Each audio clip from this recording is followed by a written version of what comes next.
Forgive them, for they do not know what they do. Jesus of Nazareth is looking down from the cross.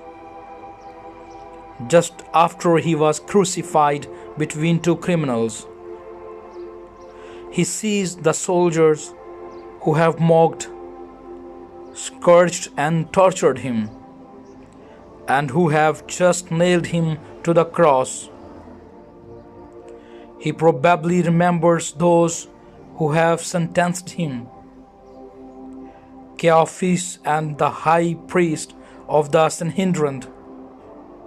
Pilate realized it was out of envy that they handed him over, according to Matthew 27 and 18, and according to Mark 15 and verse 10.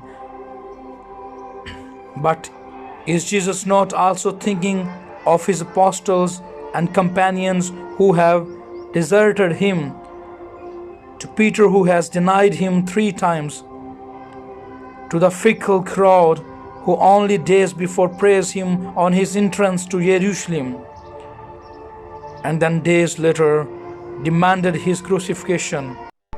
Is he also thinking of us, who daily forget him in our lives?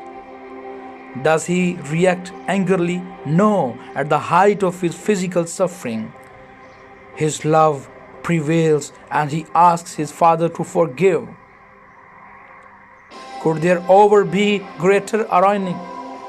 Jesus asks his Father to forgive, but it is by his very sacrifice on the cross that mankind is able to be forgiven.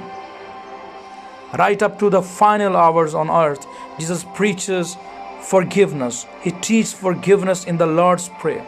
Forgive us our trespasses, and as we forgive those who trespass against us. Matthew 6 and verse 12. When asked by Peter, how many times should we forgive someone? Jesus answered,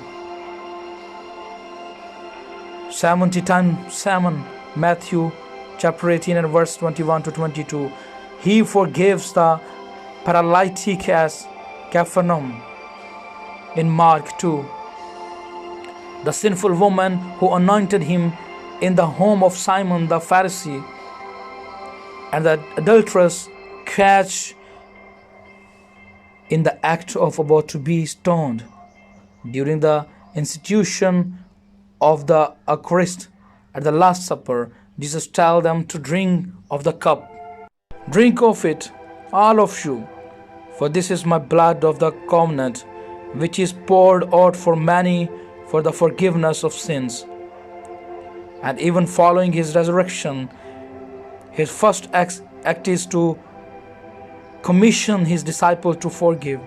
Receive the Holy Spirit. If you forgive the sins of any, they are forgiven. If you retain the sins of any, they are retained. John chapter 20 and verse from 22 to 23. God bless you.